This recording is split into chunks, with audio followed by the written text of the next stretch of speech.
पाकिस्तानातील दहशतवादाविरोधात राबवलेल्या ऑपरेशन सिंदूर अंतर्गत भारताने पहलगाम हल्ल्याचा बदला घेत चोख प्रत्युत्तर दिलं. त्यानंतर आता बलुचिस्ताननेही पाकिस्तानला चांगलाच धक्का दिल्याचं पाहायला मिळते. मीर यार नामक एका मोठ्या बलुच नेत्याने बलुचिस्तानला पाकिस्तानपासून स्वतंत्र देण्याची औपचारिक घोषणा केली.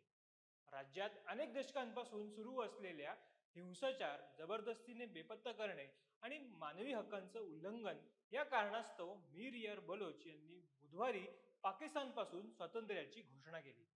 नेमकं प्रकरण काय याबाबत आज आपण पाहणार आहोत. नमस्कार, मी ओमकार मुळे, कॅमेरावर आहे साक्षात सावंत. ऑपरेशन सिंदूर सुरू असताना एकीकडे भारतीय लष्कर पाकिस्तानातील दहशतवाद्यांचा खात्मा करत होते, तर दुसरीकडे बलुचिस्तान पाकिस्तानी सैन्याला धडा शिकवण्यासाठी मैदानात उतरलं होतं. भारत पाकिस्तान युद्ध झाल्यास आम्ही भारताच्या बाजूने उभे राहून पाकिस्तानी सैन्याला योग्य धडा शिकवू, असं स्वतः बलुचिस्तानने म्हटलंय. अशातच बलुचिस्तानच्या लोकांनी सुद्धा आपला निर्णय दिला की पाक सैन्याने आमच्यावर हल्ला केला तर आम्ही तुटून पडू.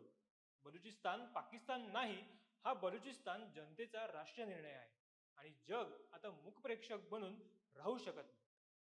भारतीय नागरिकांना असं आवाहनही करण्यात आले की त्यांनी बलुच लोकांना पाकिस्तानचे स्वतःचे लोक म्हणू नये. आम्ही पाकिस्तानी नाही, आम्ही बलुची आहोत. पाकिस्तानी ते आहेत ज्यांनी कधीही हवाई बॉम्ब हल्ला, जबरदस्तीने बेपत्ता करणे आणि नरसंहाराचा सामना केला नाही. भारताने पाकिस्तानला पीओके रिकामे करण्यासंदर्भात जे ठणकावून सांगितलं त्याचे बलुचिस्तानने पूर्णपणे समर्थन केले. बलुच नेते मीर यार यांनी असे म्हटले की भारत पाकिस्तानी सैन्याला पराभूत करण्यास सक्षम आहे आणि जर पाकिस्तानने लक्ष दिलं नाही तर केवळ पाकिस्तानी लोभी लष्करी जनरललाच रक्तपातासाठी जबाबदार धरलं पाहिजे, कारण पाकिस्तान पीओके मधील लोकांचा मानवी ढाल म्हणून वापर करतोय. जगाने पाकिस्तानच्या एकतर्फी विधानावर कदापि विश्वास ठेवू नये. 27 मार्च 1948 रोजी बलुचिस्तानच्या पाकिस्तानात विलिनीकरणावर बलुचिस्तान नेत्याच्या प्रतिनिधींच्या स्वाक्षऱ्या आणि आंतरराष्ट्रीय किंवा तिसऱ्या देशाच्या सहभागाचे पुरावे देणारा एकही कागदपत्र किंवा कायदेशीर कागदपत्र पाकिस्तान सादर करू शकला नाही. आपण मधल्या काळात एक व्हिडिओ पाहिला. बलुचिस्तान लिबरेशन आर्मी सुद्धा ऑपरेशन सिंदूर सुरू असताना सक्रिय झाली असून बलुचिस्तानच्या बोलन आणि केच भागात केलेल्या 2 प्राणघातक आयईडी हल्ल्यांमध्ये वरिष्ठ अधिकाऱ्यांसह 12 पाकिस्तानी सैनिकांना ठार मारलं होतं.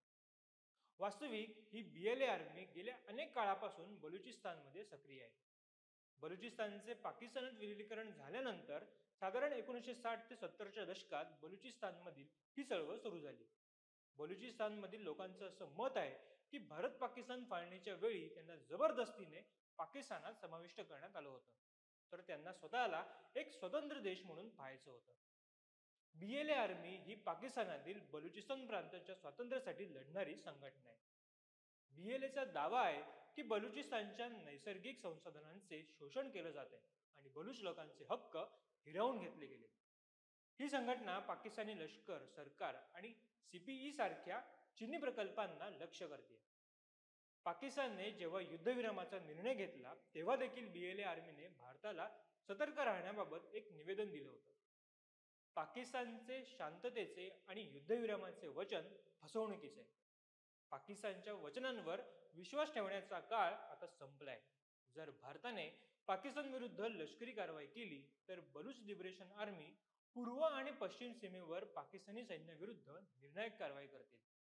पाकिस्तानचा नायनाट झाल्याशिवाय या भागात कधीही कायमस्वरूपी शांतता प्रस्थापित होऊ शकत नाही, असं त्यांनी आपल्या जारी केलेल्या निवेदनातून म्हटलं होतं.